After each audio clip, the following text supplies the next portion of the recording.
रामकृष्ण हरी मंडळी, गाणगापूर, पंढरपूर, अक्कलकोट आणि तुळजापूर ह्या 4 तीर्थस्थ क्षेत्रासाठी दर्शन घेण्यासाठी आम्ही कुटुंबातील 4-5 जण प्रवासाला निघालो.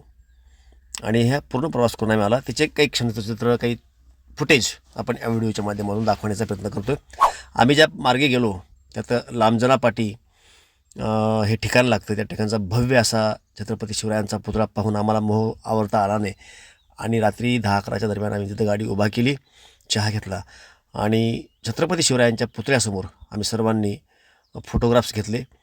ते क्षण कॅमेऱ्यामध्ये कैद केले आणि तिथून आम्ही पुढल्या प्रवासाला निघालो. किल्लारी मार्गे, किल्लारी हे शहर किंवा एक गाव पूर्ण महाराष्ट्रामध्ये भूकंपासाठी प्रसिद्ध आहे. त्या किल्लारी मार्गे आम्ही पुढे गाणगापूरला पहाटे पहाटे पोहोचलो आणि या ठिकाणी सर्व भाविक जे काही लोक आहेत, जे मुक्कामाला थांबले होते, हे संगमावरचं चित्र आहे. काही जण झोपले होते, काही आराम करत होते, काही जण लाईनला होते, दर्शन घेत होते. आणि पौर्णिमा असल्यामुळं, विशेष असं महत्त्व असल्यामुळं या ठिकाणी बऱ्यापैकी गर्दी होती. आम्ही संगमावरती गेलो आणि तिथं आंघोळ वगैरे करून त्या ठिकाणी दर्शन घेतलं. आता गाणगापूर याचं जर महत्त्व पाहायचं म्हटलं तर हे कर्नाटक राज्यामध्ये गाणगापूर हे एक तीर्थक्षेत्र येतं आणि हे दत्तात्रयाचं तीर्थक्षेत्र आहे. हे भीमा आणि अमरजा नद्यांच्या संगमावरती वसलेलं भगवान दत्तात्रयांचं अत्यंत पवित्र आणि जागृत असं तीर्थक्षेत्र आहे. येथे दत्तगुरूंचे अवतार श्री नरसिंह सरस्वती स्वामींनी 22-23 वर्ष वास्तव्य केले, जिथे आजही त्यांच्या निर्गुण पादुकांचे दर्शन, दररोज होणारी माधुकरी या परंपरेमुळे दत्तभक्त भक्तिभावाने या ठिकाणी येतात. गाणगापुराचं आणखीन महत्त्व पाहायचं म्हटलं तर जे मुख्य मंदिर आहे निर्गुण पादुका मठ, या ठिकाणी श्री नरसिंह सरस्वती स्वामींच्या निर्गुण पादुका आहेत, ज्या दत्त महाराजांचा साक्षात अधिवास मानल्या जातात. या मुख्य मंदिराशिवाय या ठिकाणी जे संगम आहे त्याचं विशेष असं महत्त्व आहे. सध्या आपण संगमावरती आहोत आणि संगमेवरती संगमेश्वर मंदिरसुद्धा आहे, जे भीमा अमरजा संगमावर स्नान केल्याने पापमुक्त होते आणि मानसिक शांती मिळते अशी भाविकांची श्रद्धा आहे. त्याचबरोबरीनं या ठिकाणी औदुंबर वृक्ष आहे, जे संगम क्षेत्रावरील पवित्र असं वृक्ष मानला जातो आणि या वृक्षाखाली बसून ध्यान आणि साधना केली तर ती परमेश्वराला पावते असं लोकांची भावना आहे. त्याचबरोबरीने या साईडलाच भस्म बेट आहे, जे संगमाजवळील भस्मकट्ट्यावरील जर आपण भस्म घेतलं तर त्यामुळं दृष्टिदोष, नकारात्मक ऊर्जा दूर होते अशी भाविकांची धारणा आहे.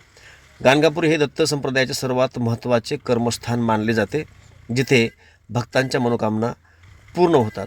याचबरोबरीने या ठिकाणी माधुकरी नावाची एक प्रथा आहे, जी नरसिंह सरस्वती स्वामींनी गाणगापुरात सदैव वास्तव्याचे वचन दिले होते आणि त्यानुसार आजही दुपारी 12 वाजता भक्त 5 घरामधून भिक्षा मागतात, म्हणजे माधुकरी मागतात व ती ग्रहण करतात अशी परंपरा या ठिकाणी चालू आहे. तसेच गुरुचरित्राचं पारायण या ठिकाणी करण्याची सुद्धा प्रथा आहे आणि हे पारायण अत्यंत फलदायी मानले जाते. त्याचबरोबरीनं या क्षेत्राला दत्त संप्रदायात ज्ञानक्षेत्र आणि दक्षिण काशी असंही म्हणतात. गाणगापूरला आल्याच्यानंतर संगम, मुख्य मंदिर आणि तिकडे संगमेश्वर मंदिर जे आहे, शनिदेवाचं मंदिर आहे, या 3 ठिकाणी जर आपण दर्शन घेतलं तरच ती वारी सफल होते अशी भाविकांची धारणा आहे, त्या ठिकाणच्या लोकांचं सांगणं आहे. आणि त्याप्रमाणे आम्ही 3ही ठिकाणी जाऊन दर्शन घेतलं. आता हे मुख्य मंदिर आहे, संगमावरती आपण आंघोळ वगैरे करून तिथली दर्शनं घेऊन आपण या ठिकाणी मुख्य मंदिरामध्ये आलो आहे आणि मुख्य मंदिरामध्ये दर्शन घेऊन आपल्याला पुढे आणखीन पुढल्या प्रवासाला म्हणजे इथल्याच निघायचं आहे.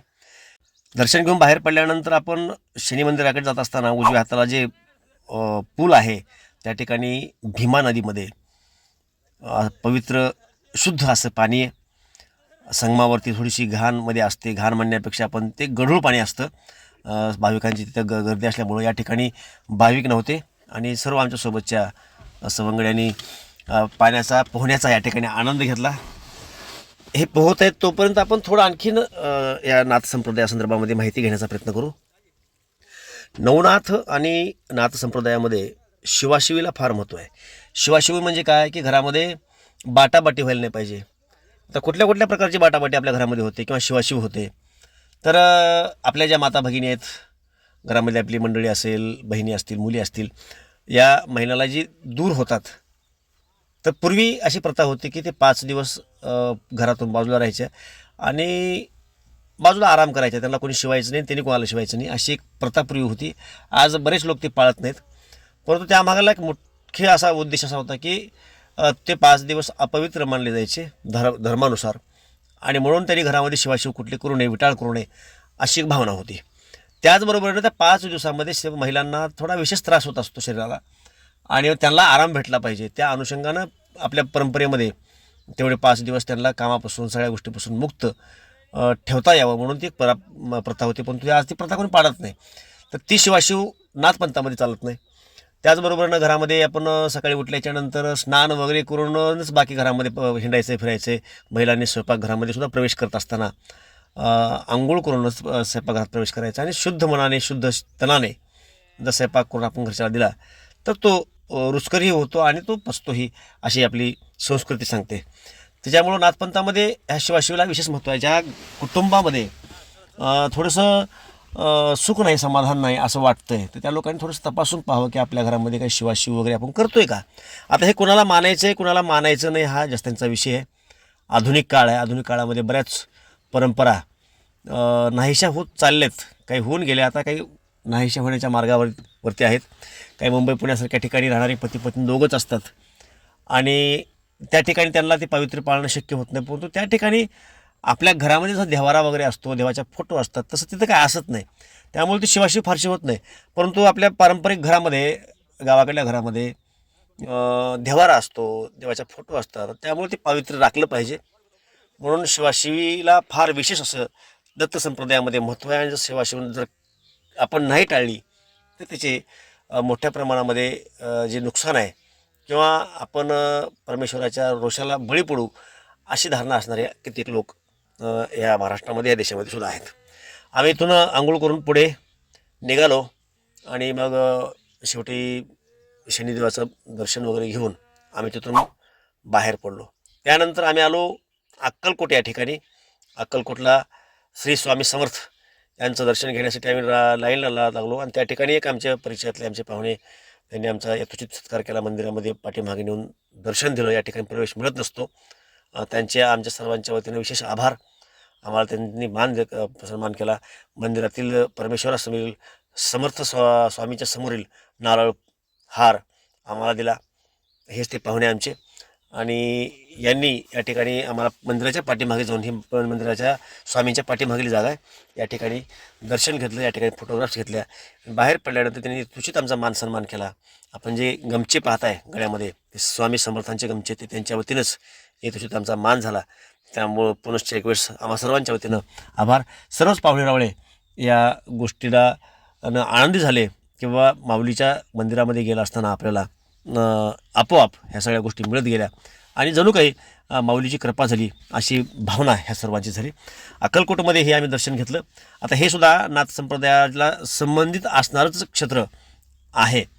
तर अलीकडल्या काळामध्ये या परमेश्वराचं, माऊलीचं, स्वामी समर्थांचं जे महत्त्व आहे वाढत चाललं आहे.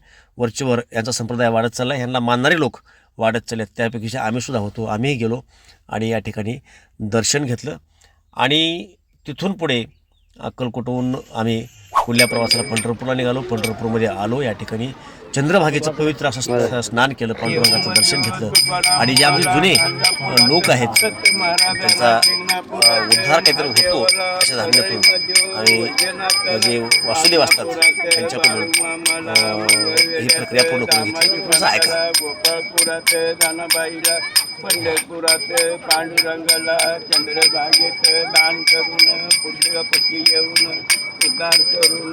शिलाबाई लक्ष्मणराव मानुरे.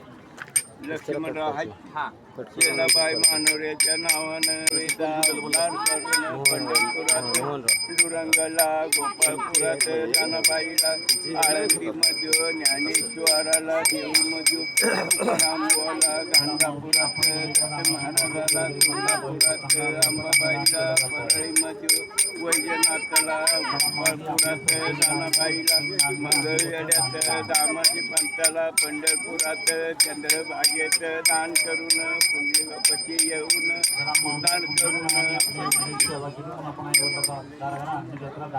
नावानं लेकानं आणि पत्न्यानं चंद्रभागेत आडनाव डुमणेकुळीचा उद्धार करून पंढरपुरात पांडुरंगाला गोपाळपुरात जनाबाईला आळंदीमध्ये ज्ञानेश्वराला देऊमध्ये तुकारामला गाणगापुरात दत्त महाराजांना शिंगणापुरात महादेवाला तुळजापुरात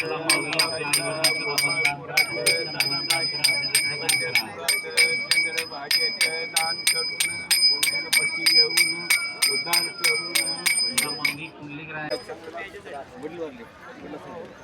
माधवराव रामराव जाधवच्या नावानं नातानं आणि पंतून जाधव कुळीचा उद्धार करून वडिलाचं नाव सांग किसनरावाच्या नावानं लेकानं चंद्रभागेत जाधव कुळीचा उद्धार करून गोपाळपुरात जनाबाईला आळंदीमध्ये ज्ञानेश्वराला देऊमध्ये तुकारामला गाणगापुरात दत्त महाराजाला शिंगणापुरात महादेवाला तुळजापुरात अंबाबाईला जेजोडीमध्ये खंडोबारायला गोपाळपुरात जनाबाईला पंढरपुरात चंद्रभागेत दान करून पंढरी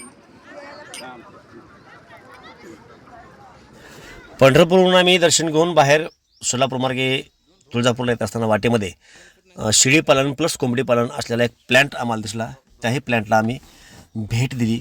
वरच्या मजल्यावरती शेळींचं पालन होतं आणि खाल्ल्या मजल्यामध्ये कोंबडी पालन होतं.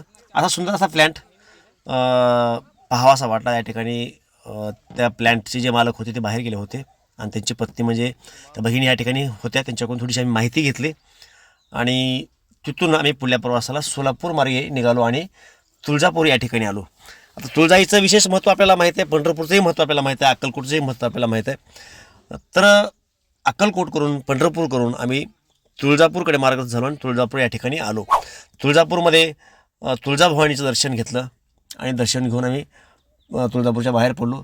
तुळजाभवानी यांची छत्रपती शिवरायांना कसा आशीर्वाद दिला, तुळजाभवानीचं काय महत्त्व आहे, ते ठिकाण धाराशिवमध्ये तुळजापूर या ठिकाणी तुळजाभवानीचं एक क्षेत्र आहे हे महाराष्ट्रीयांना माहीत आहे. विशेष करून कर्नाटकातील अनेक भक्त या ठिकाणी येतात. आपण थोडंसं तुळजापूरचंही महत्त्व पाहण्याचा प्रयत्न करू.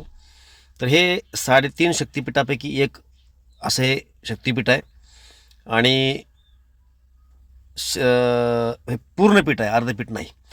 त्याचबरोबर छत्रपती शिवाजी महाराजांची आराध्य दैवत आहे. या ठिकाणी देवीची मूर्ती आहे. आई तुळजाभवानीची मूर्ती गंडकी शिळेशी असून ती अष्टभुजा म्हणजे 8 हात असलेली मूर्ती आहे आणि या मूर्तीच्या हातामध्ये त्रिशूळ आहे, चक्र आहे, शंख आहे, बाण आहे आणि इतर शस्त्रे आहेत. आता ह्याचा ऐतिहासिक आणि भौगोलिक संदर्भ द्यायचा म्हटला तर प्राचीन जे नाव आहे ते चिंचपूर असं ह्याचं नाव होतं. या ठिकाणी चिंचेची मोठी झाडे होती. त्यानंतर मंदिराची बांधणी झाली. हे मंदिर राष्ट्रकूट किंवा यादवकालीन मंदिर आहे असं मानलं जातं. याची बांधणी काही प्रमाणामध्ये हेमाडपंथी शैलीमधली आहे. यमुनाचल पर्वत असंही या ठिकाणी उल्लेख होतो. मंदिर ज्या डोंगरावरती वसलेले आहे त्याचे पुराण काळातील नाव यमुनाचल किंवा यमुनागिरी असे होते असंही या ठिकाणी सांगितलं जातं. या ठिकाणी नवरात्र उत्सव होतो, चैत्र पौर्णिमा होते. आम्ही चैत्र पौर्णिमेला या ठिकाणी आलो होतो. रात्री उशिरा 11 वाजता प्रक्षाळ पूजेनंतर हे मंदिर बंद होत असतं. तर हे तुळजापूरचं आपण मधलं लोकेशन पाहतो आहे आणि तुळजापूरकडून आम्ही लातूर मार्गे आमच्या गावाकडे मार्गस्थ झालो. येत महाराष्ट्रातली प्रसिद्ध अशी बासुंदी जी उजनीला मिळते तिचाही आम्ही आस्वाद घेतला आणि सर्वजण आम्ही आता गावाकडे आलो. 4 दिवस हा पूर्ण तीर्थक्षेत्रांचं दर्शन घेतलं आणि घर संसारामधील जो व्याप आहे तो व्याप विसरून आपण करत असलेल्या कामाला थोडंसं यश परमेश्वराच्या माध्यमातूनही मिळावं, हातभार मिळावा, त्यांचा पाठिंबा मिळावा कष्ट तर करायचेच, परंतु आपल्या कष्टाला फळ भेटलं पाहिजे ही भावना ठेवून त्या श्रद्धेनं त्या आशेपोटी सर्वच जण या ठिकाणी येतात. आम्ही आलो, दर्शन घेतलं आणि हा पूर्ण प्रवास करून आता आम्ही आमच्या गावाकडे पोहोचतो आहे. हा पूर्ण प्रवास ह्या 4 दिवसाचा आपल्यासोबत शेअर करा असं वाटलं म्हणून माहिती पाठवली. गाणगापूर दत्त म्हणून दत्तासाठी प्रसिद्ध आहे. श्री स्वामी समर्थ म्हणून अक्कलकोट प्रसिद्ध आहे.